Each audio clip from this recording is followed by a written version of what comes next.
Um, do deathbed conversions work? Uh, this is can be controversial. This is purely based on opinion.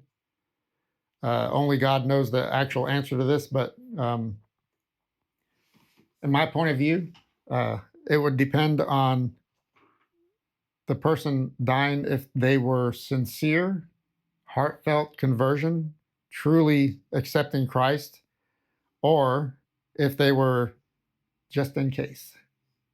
I'll say yes, just in case. I might be covered in this situation, um, because they themselves don't know. Uh, so even if death conversions work, why take the chance on waiting until you die? If you get killed in a car accident or you have a heart attack, you don't get that last chance. Yeah. And I don't know what the ratio is between uh, having a quick death or having a long, uh, drawn out death where you're on your so called deathbed for days or weeks or whatever. Uh, I don't know if it's 50-50, but, Yeah. you know, why take a chance on that? And I think that does that lead me to that story about the fence? Do you Yeah. remember? Yeah. I think so. Um, so if I didn't say it in the previous questions, a man was deciding who to pick, if he wanted to pick God or if he wanted to pick to be on Satan's side, because he liked the things that God had. He liked, all the good things that God was willing to give him, but he was wanting more. And he's like, well, Satan, he'll give me more. He'll give me everything that I want, even though he is a bad guy. But I still like the good things that he wants to give to me. So I think I'll just sit on the fence. I'll sit here, and when I ask something from God and He gives it to me, that's great because I love Him for doing that. But if He doesn't want to give it to me, then I'll look to Satan and I'll say, "Hey, why don't you give that to me?" So I'm going to be friends with both of them, so to speak. Well, sooner or later, of course, the man dies, and he you know, wakes up and finds that he's in hell with Satan, and he's like, wait a minute, I didn't pick you. So I didn't pick you or pick God. I decided to stay in the middle on the, sitting on this fence. And Satan said, yes, I know, but I'm the one that owns the fence. Yeah. uh, there is no halfway. You either go all the way with God, or you've picked the other side. Whether or not you've got the choice, whether you choose one or the other. If you don't choose God, it's an automatic. You've chose hell. Yeah. Uh, so it, don't wait. Don't say, "Well, I'll decide when I'm on my deathbed," because you just don't know. Yeah. Uh, Yeah. Um. hmm. That reminds me of in Revelations, Jesus tells an entire church, entire city, I wish you were hot or cold, but you're lukewarm, so I'm going to spit you out. Because, I mean, even today, nobody likes lukewarm water. It's like room temperature water for what? If I'm cold, I'll drink something hot to warm me up. If I'm hot, I'll drink something cold to cool me down. I don't want nothing. There's no day in the year, no moment at time, unless I'm maybe in Yuma, Arizona, about to die and I need something to drink. You know, there's no point in time in which I or anybody I know wants lukewarm water. And Jesus is saying, you're lukewarm, and I'm going to spit you out of my mouth. Um, and he's talking about the people sitting on the fences, um, maybe claiming to be Christian, but going in the direction of the world, or maybe they're in the world. Um, they're not really Christian or followers of Christ, but they say, each to their own. It's a beautiful world. God is the God of everyone, and every path leads to God eventually, anyways. Jesus says no. Um, so let's keep that in mind. But as far as deathbed conversions go, you know, a lot of it is conjecture. A lot of the things that we discuss about it is not explicitly in the Bible, but it's implicit. Um, while Jesus was on the cross, he was flanked on either side by criminals that were being crucified for the crimes they committed. And one of them was mocking Jesus. The other one was defending Jesus against the mocker, saying, "You and I, we deserve this. We're criminals, but he didn't do nothing. Don't aren't you afraid? Aren't you a God-fearer?" And he turns to Jesus and says, "When you enter your kingdom, remember me." And Jesus told him, "Today you will be with me in paradise." The man on the cross was on his deathbed. He didn't have a chance to make amends for his ways or earn brownie points to pay whoever's at the pearly gates. That he had nothing, and he was aware of that. All he did was all he did was to ask to be remembered. He probably didn't even have the audacity to hope that he would be forgiven. So he didn't even ask for forgiveness. He just asked to be remembered, and Jesus accepted that. Um, the Lord will not be mocked; He will not be fooled.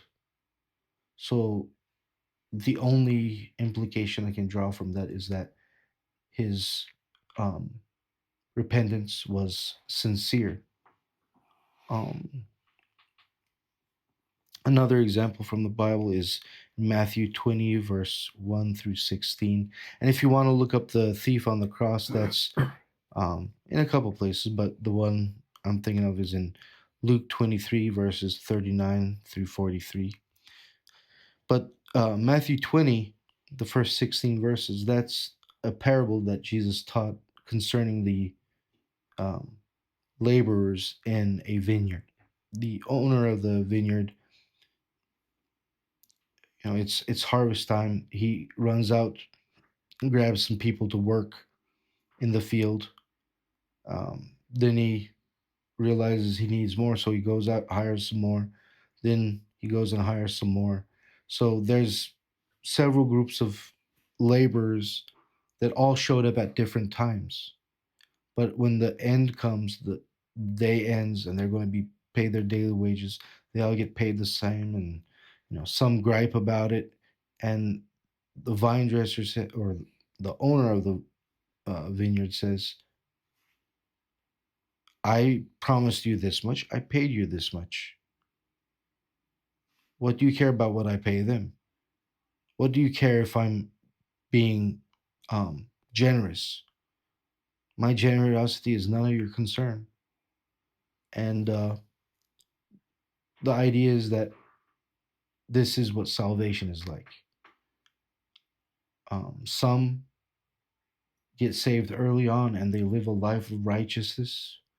Some are saved a little further in life and they live a righteous life from then on. And then some get saved and born again at the 11th hour or 5 minutes till midnight, and they still receive salvation because we are told that we are saved by grace through faith and not as a reward of our good works. Our salvation has nothing to do with the life we lived. It has everything to do with the God we knew. Um, so it boils down to, again, having a relationship. And guess what? You can have a relationship that leaves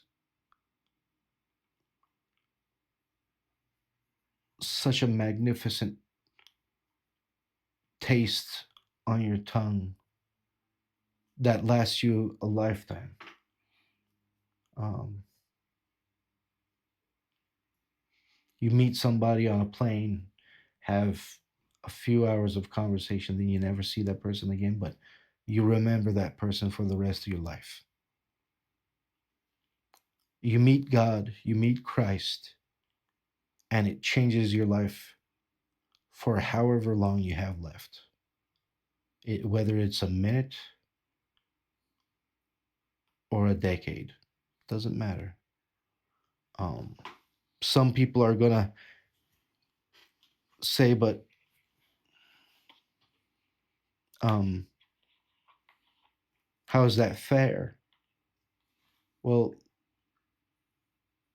and they'll object to salvation by grace or deathbed conversions, but there's no there's no unfairness in it because we're all saved the same way by grace through faith. First Corinthians 3 verses 11 through 15 tells us that we will get other rewards for our righteousness, for our good works. That our good works themselves will be judged, and some of them will be like chaff burned up in the um, fire. Some of them will be proven to be pure gold. And guess what? Everybody is going to get a reward that is commensurate to their life, to the life they lived in righteousness, the works that they did. But salvation is not one of those rewards. Salvation is a free gift. Um, another um, objection people might bring up is exploitation, as you alluded to. Well, he was maybe he was just pretending. Maybe he didn't mean it. Maybe he meant it as fire insurance. Like the Bible tells us, and experience tells us, that God will not be mocked. He will not be fooled. We're told time and again that man judges by what he sees, but God sees the heart. Um, God will not be fooled. If the repentance is insincere, no one should have any reason to believe that it's going to be accepted.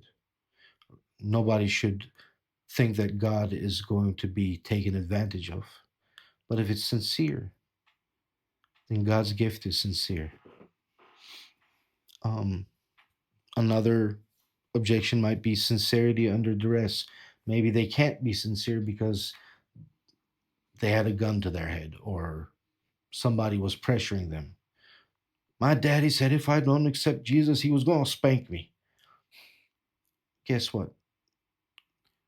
Um, those tongue in cheek ideas, that's all they are, tongue in cheek jokes. But true crisis that brings true duress often brings greater clarity. And from clarity comes an understanding of where we are in our relationship with God, with Christ, and so that duress could be a servant of God in bringing us to true repentance. Fear-based decisions, again, Bible says the fear of the Lord is the beginning of wisdom. So if it's true fear that brings us clarity of mind and fear of God, then that bedside or bed uh, deathbed Yeah, deathbed conversion. conversion can very well be sincere and effective in bringing about salvation.